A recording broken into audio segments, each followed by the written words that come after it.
बाप आयुष्यामध्ये तीनदा रडत असतो, मुलींनो लक्षात ठेवा.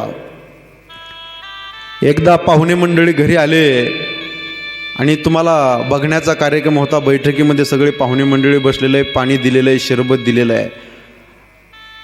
मुलाकडच्याने मुलीला पसंत केलं. बापाला कळाल्याबरोबर बापाच्या डोळ्यामध्ये पाणी आलं. गुराढोरासारखा तो बाप रडत होता. एका कोपऱ्यामध्ये जाऊन ढसा ढसा रडतोय तो बाप.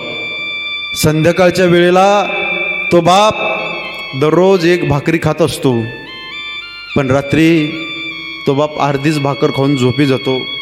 तेवढ्यात मुलगी येते, पप्पा बाबा आज तुम्ही अर्धीच भाकर खाल्ली बाबा. तो बाप म्हणतो, ए ताई अगं मला भूक नाही ग. रात्री झोपताना बापाने अंगावर अंथरून घेतलं, ढसा ढसा तो बाप रडतो. मुलगीनं बापाच्या अंगावरचं अंथरून काढलं तर पाहते तर दोन्ही डोळ्याला धारा लागल्या त्या बापाच्या. तो बाप ढसा ढसा रडतोय.